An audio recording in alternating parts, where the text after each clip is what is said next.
I'm currently at Burger King, and it's cause they got $5 King meal deals, and it's great. Um, okay, so like I was wondering why so many people are picking fights with me, and I think they could tell that I know how to defend myself, like fight physically and all that kind of stuff. And I've been through legal battles before, and I think some people actually heard about it. The fact that I took somebody to small claims court, and I got them to pay me or get them to give me back my money. Right? Because that's what I'm supposed to do as a citizen if I already call the police and they're not doing anything. And even if I go through the landlord tenant tribunal, the police already told me you weren't actually legitimately on the lease. So even if you go there, this isn't what they said, but from what they were saying, what they were doing, because they told me because I wasn't on the lease, they can't actually do anything.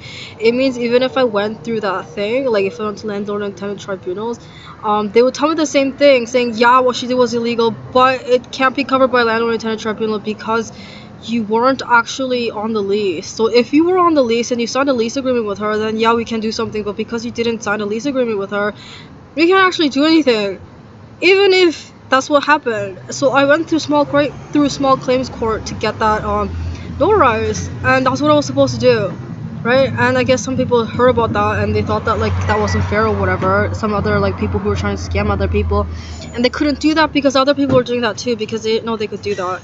And I'm like, it's not that they didn't know, but like you should do that like when that kind of stuff happens, because like there's no way that like, especially since there's an incident report, because when you go through small claims court they still have access to all the police records and all the like times that you call the police, and like all the times she reported you being there so you can pay her back, which is what I was supposed to do. She didn't know this, but that's what she was actually supposed to do. It actually helped me out, not her, because that was my case against her, saying she owed me money, right?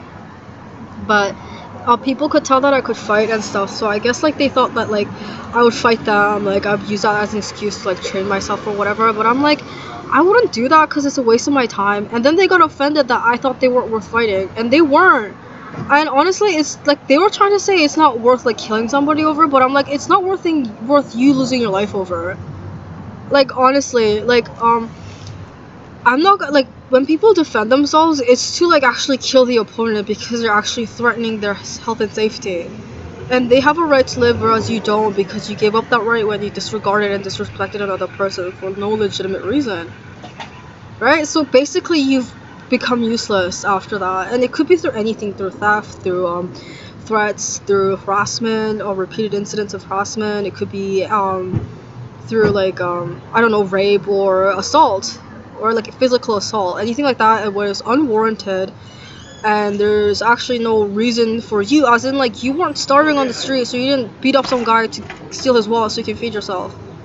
That is actually, if it gets taken to court, then somebody else is facing prison time for that crime because of the fact that like you shouldn't have been starving, only if you're a citizen.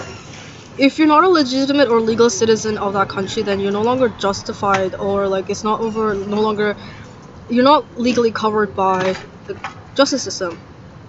But if that's what happened, then yeah, if they take you to jail and they process a claim and all that kind of stuff, and they find out that's what actually happened because you were starving, and there's people who are denying you the right to live as a person, right? That means that they have every right to get convicted for their crime, their offenses, and that's what's gonna be tacked onto their offenses, not you. But that's kind of like, that's the thing that they're doing, because it's like if you starve somebody, you're gonna drive them to do something like that. And when they're forced to do that because they still need to eat and live, right? Then that person is no longer liable for the things that they do to feed themselves, but you are still liable to do that kind, like you person who caused him or her to be in that situation is liable for those damages. So let's say that guy robbed a guy and he was starving and nobody else would feed him, including the shelters or the people in the neighborhood, right? That means the guy that got his money stolen is gonna get his money back from the people who actually forced him to be in that situation. That's what that means. It doesn't happen often, actually. I don't think it happens in other countries at all. It happens in America, but they've actually done a lot of civil rights movements against those kind of things happening in the USA. I don't know about Canada. Um, Also, I found out specifically a Canadian thing is when people start robbing people or finding ways to like scam people, it means they're out of money. It's not like that in the USA, and it's not like that in other countries either. Because like here, like when you do that and you steal and then you get sent to prison and stuff, your life is basically over. Like there's no way for anyone to hire you after that. After that offense, like let's say you got caught embezzling money from a company, right? And then you're like, oh shit, like now I gotta find a job out of prison, or like I managed to save enough money to pay off my bail, so I only have to spend a little bit of time in prison, but then now like I have to find a job and like start new or whatever. You're not gonna be, no company is gonna hire somebody who was caught embezzling from their previous company, right? It's like you can't work for a corporation. Maybe a small business might hire you, but again, not very likely. You can start up your own business, but then your reputation will be spread through other corporations who are your competitors and people who actually experienced what happened when you were involved with them. So your reputation is damaged, right? Like it's kind of hard to get it going. And in Canada, it means that you actually don't have any money left because you have to resort to that kind of stuff.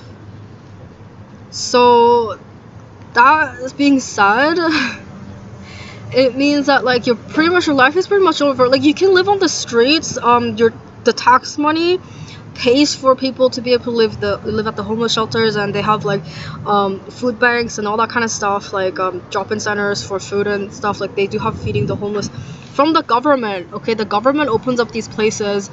The British government runs this, okay, because Canada is a subsidiary of the British Parliament. They open up these places so that people can go there, so they're not starving, and they don't have a bunch of people stealing from other people, the neighbors, or like local businesses such as this Burger King or any other small business restaurant owners. They don't have people dining, dashing, and stealing stuff from them, or like being forced at gunpoint to pay for their food. That kind of stuff doesn't happen here, and if it does, that means you're going to prison, because they have all those places open for citizens to not do those things, right? Like just because you don't like something, like let's say you don't like the food that they're serving at the shelters or drop-in centers, that's not a legitimate reason for you to go and stab somebody to buy you a better meal because you already have food being served to you. Again, if you're a refugee or if you're a permanent resident or something like that, it doesn't apply to you specifically. But if immigration catches you, then you're going to get deported. So that means you're going back to your home country with all those records, and that's gonna be showing on your public, like your passport or like your record, because it didn't happen in your home country. They can't convict you back home, but you're gonna have a harder time going out of the country, because unless your passport needs renewal, and it can lead to your passport being denied, or if you need to renew your passport, then that's gonna be a bitch for you. Because now nobody's willing to like be a guarantor or a reference for a passport. If you need to renew it, apply for a new passport. Or like if you want to apply for immigration, that's when that record starts showing up. So again, that's a bad idea. Don't do that. A lot of people don't think that far ahead because they don't think that they'll ever need to think about that kind of stuff. But again, specifically Americans, you're not actually an American citizen unless you've been adopted and assimilated into the American culture. So if the American natives accept you and you're part of their personal life, that's when you can say you're American. But outside of that, you're not really American. You're actually running under the British Parliament. So you have legal rights to live there under the authority of the British Parliament in a subsidiary or branch of the British Parliament, doing these legal procedures that way. That's it. Other than that, you can't go back to England. If you go back to England, even though you weren't from England originally, right? You're not British, you weren't born here from British parents, and you're not from an English-speaking country such as the other colonies. I don't know how it works with other colonies if you're involved in that kind of stuff, but if you're from a completely different country than England and you try to go to England and apply for a citizenship, they're gonna deny your citizenship immediately because you did something under the authority of the British Parliament, so they can't actually grant you citizenship if you did something to go against the British Parliament, even if it was for a minor offense.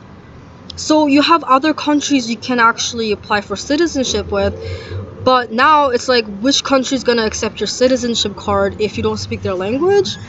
And also, if that kind of stuff is showing up and you don't even know anybody in the area, your family doesn't live there, so that's not, if your family does live there, if you have relatives living there, that's actually easier for you to get into the country through immigration. But if you have no family living there and you're not getting a sponsor and you don't have friends living there and you're not qualified for a job there, like they're not hiring you to work there, knowing all those things, right? Then again, you're kind of shit out of luck, right? So you're gonna be living without any legal status and no one's gonna want to hire you. There are some places that did hire refugees and permanent residents, but those actually get shut down very quickly, or they don't end up running for very long because they keep having the CEOs high turnover rate for CEO. That's a bad sign. So if your board of directors or your CEOs or your shareholders are always constantly switching and there's always new people, that's a bad sign. Okay, that means that business is barely standing. But if you have high turnover rates for employees, not necessarily always a bad thing. Um, but yeah, that's what that is. Again, if you're supporting a business, you're not supporting the employees, you're supporting the business, like the CEO and the shareholders and the board of directors who run that business so that you have products or services available to you, regardless of what the employee has done. So if that's what they did, then you should probably report it, which is what I forgot to do. Okay. If somebody mistreated you, how am I supposed to, if somebody did something wrong to you, you need to be able to report it. That's like very British. But yeah, what another thing.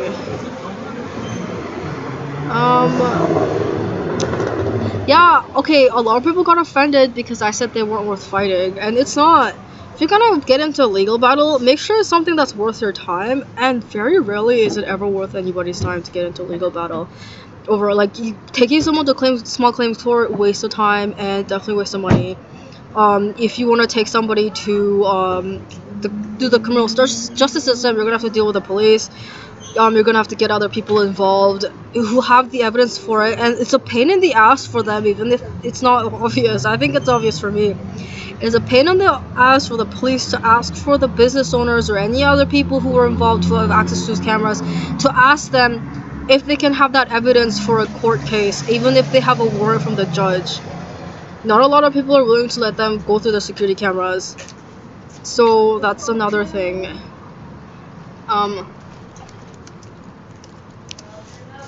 So that's it. Anyway, I think sometimes people don't remember that, like, oh, there we go.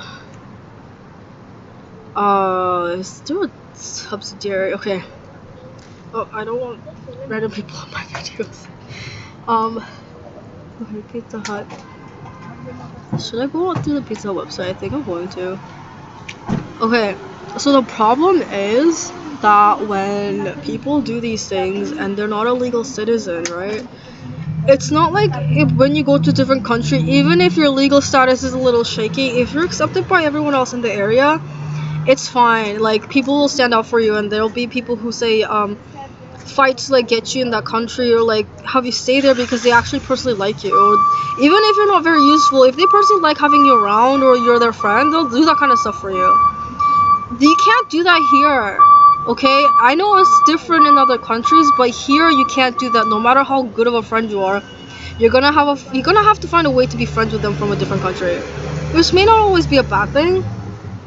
But again, like, don't think that this is like because this isn't.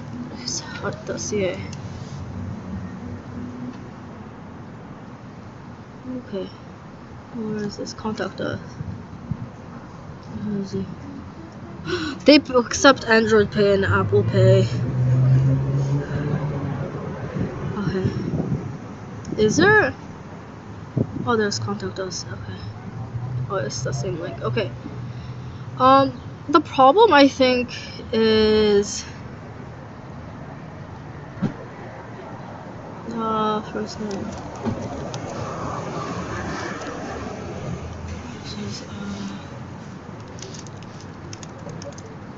Oh, oops! I forgot to order something off of eBay.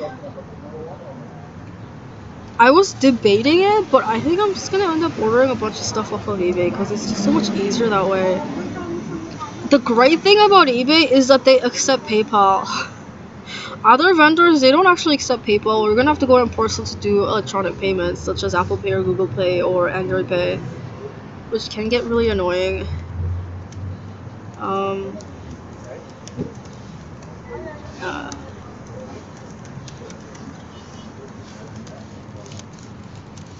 I forgot. I still can't remember.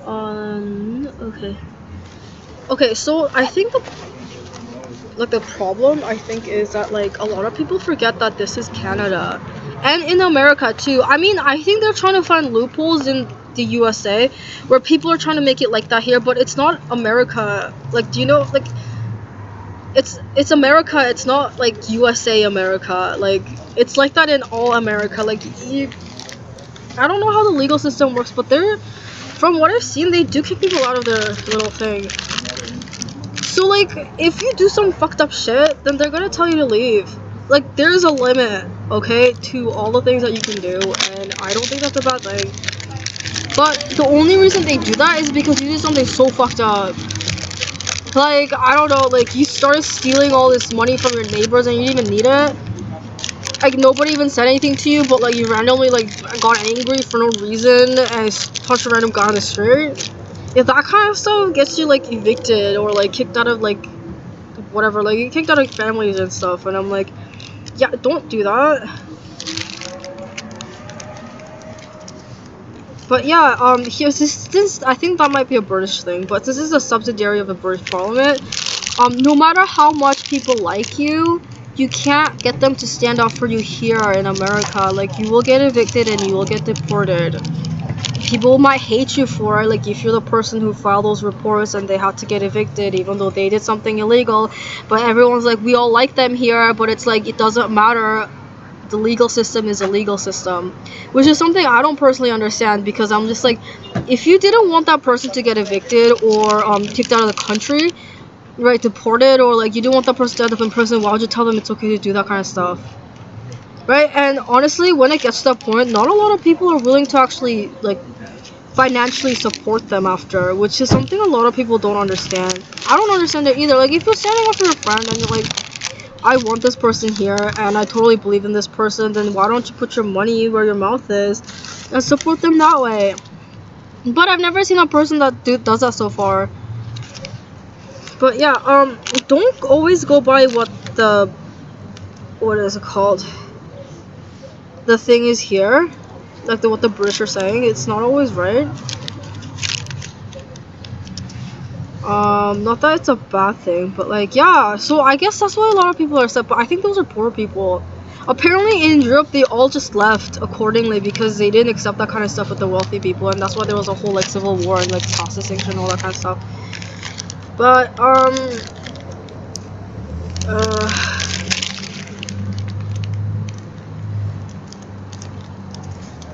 okay, I was forced to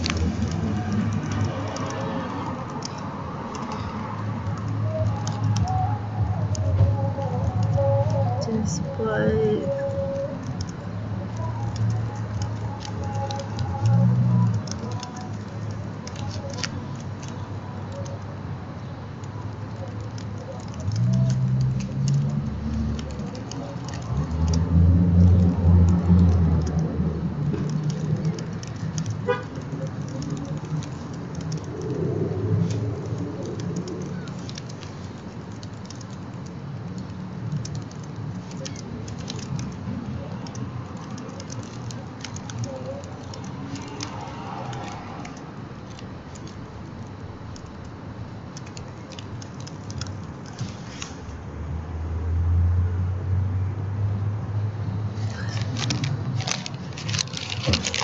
Okay, so that's done. Yeah, so if you're looking to immigrate here, I think it's the best way to go about it if you're in a very sticky legal situation and it's something that you're not completely responsible for. Like, you're from a poverty-stricken background, like your family doesn't have that much money, and you got into something or somebody forced you to do something and you need a place to stay away from that for a little bit.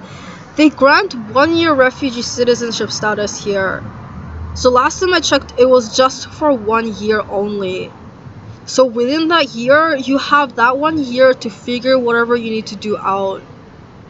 There was a worker named Jenna Davies. She thought that I was a refugee because I wasn't white. And this is where the hole in the logic is very obvious. Where I'm like, okay, do you understand you're not American? Like, you're not a Native American. So obviously your families are refugees or immigrants just like mine if they lived here. In fact, my family actually doesn't live here. They live in Korea. The foster family, they live here. Yeah, I mean, I don't actually know about one of them. I think one of them actually might have gotten his citizenship revoked, which is why he went back to Korea. But other than that, it's like, okay, you aren't actually Native American, and I don't know why you assume I am, because I didn't know actually. She's a refugee, isn't she? Why is she hired to? Oh my god. Okay, this is why it is a red flag. They've been hiring permanent residents and refugees to work here instead of citizens. And that is actually very un-British. That's not very British at all. And I don't know why they were doing that. I think it's because of the white supremacists who were getting involved, saying it's okay to hire them for work. They're not. If you have a refugee status, you're not actually permitted to work in Canada. If you need a permit to work here, you're gonna have to apply for a working visa or like work visa.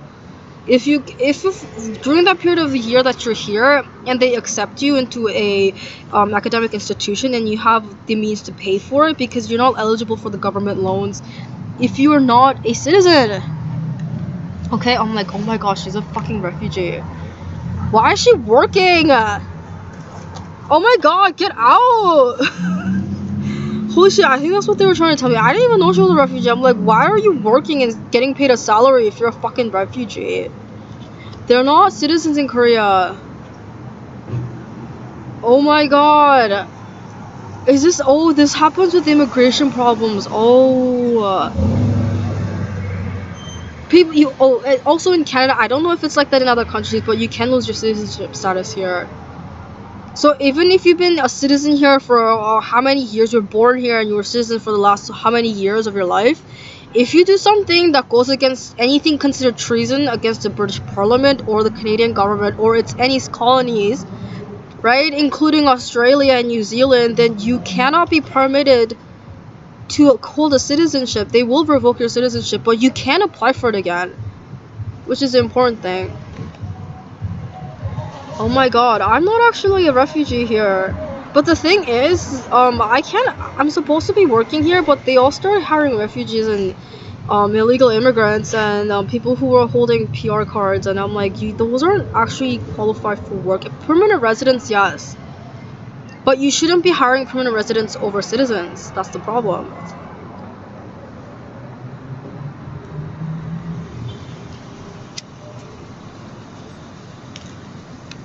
Which is why so many of them were so like desperate to marry me, and they were like trying to get me to like marry them and stuff. I'm like, what? Yeah, so that they can hold out citizenship through marriage. That's actually called a green card marriage. It's a marriage scam. Don't get involved in that because you're actually liable for getting your own citizenship revoked if for whatever reason. If you didn't know that person wanted to marry you specifically for a citizenship and that person held a refugee status or any other status other than a citizen, right? And you married that person, that only means you're liable to lose your citizenship too, even if you didn't legitimately know about it. You actually should be knowing about their legal status prior to getting married. You can't, like, it's the assumption that when you meet somebody, people who are looking to date and meet other people, it's because they already have all their citizenship and all that kind of stuff figured out here, right? Oh, a lot of them are on a student visa. Don't date if you're not a citizen. You have bigger problems to worry about than dating and finding people to date. Oh my god. Well, what are you doing? Wasting your time finding somebody to date, finding a boyfriend or girlfriend. You don't even have your legal status figured out. Oh, Jesus. But yeah, yeah, that doesn't make any sense to me. I'm like, what? You don't even have a citizenship here and you're looking for a way to, what, marry somebody? Why don't you figure out your job here and find a way to get your citizenship first, and then afterwards, you can figure about that kind of stuff out. Like that should take priority. But that's just what I think. um, how are you gonna be granted a citizenship if you live here for 10 years? I didn't know the implication is like, yeah, people get killed here.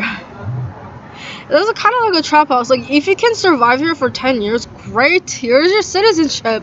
If for whatever during the process of 10 years you didn't actually go to immigration during the period that you were supposed to, right? Let's say you have immigration appointments and there's only legitimate reason for you not showing up to your immigration is if you're in the hospital, so that's a legitimate reason, or if you're otherwise preoccupied with another court or legal issue. So those are the only two valid reasons where they'll accept it, saying it's okay for you to not have shown up for your citizenship appointment. But you have to go to every single citizenship appointment on time and meet with your immigration officer or the immigration officer working at that location at that time.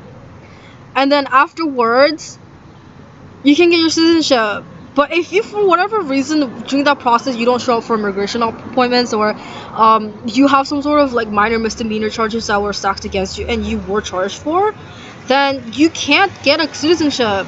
They might actually grant you a PR card, but I'm not sure if they'll go all the way to a citizenship prior to deporting you. So if you're getting a PR card, you have held a PR card, and it's been 10 years, and you should be granted a citizenship by now. They're planning on deporting you, or you are gonna get your deportation letter very soon. I didn't know why people are doing all these illegal activities. I realized they weren't a citizen and they don't speak English fluently, and I'm like, that's a problem.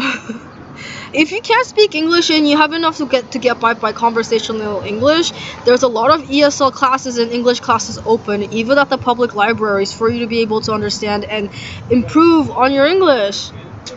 There's so many resources online. You can do that online on your own. Like, that should be your priority when you get here, learning how to speak English and finding a way to live here through getting to school or getting work if you don't have money to put yourself to school.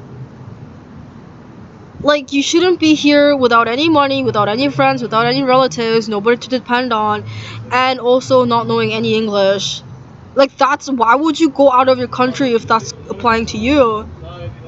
Like, why would anybody do that? To me, I'm like, you don't know anybody. Your family's either very poor or they're dead or they can no longer support you in any way, and you don't speak English. Don't go to America. Like, it's honestly, like, I don't know why anybody would do that, and the fact that they're implying that you will die within the 10 years if you're not actually someone, if you're not someone who they want to have around them, or if you can't afford to support their businesses here, then you're gonna get killed off very quickly. No one's gonna support you. Unless you're a citizen, then you're legally protected by the British Parliament, but the fact is I guess they're saying it would be rare that you'd be legally protected and be in that situation, right? Because most of the time, by the time a person gets their citizenship, it's already kind of too late. If you're in that situation, kind of stuff, like, you can still live here without any money. Like, there's homeless shelters all across the country, but they're not the greatest places to be in, and most of the people that live there are refugees because they actually have to pay a very small sum, right, amount of fees to stay there. So I think it's like $200 per month they get to stay there. And apparently for a lot of people that's not that much money or something. A lot of the refugees that end up coming here are drug addicts, which is weird to me. I'm like, you're gonna come here with no money, no English speaking, no marketable skills or qualities whatsoever, and with a mental disorder, and you're gonna be what? Like, that doesn't make any sense.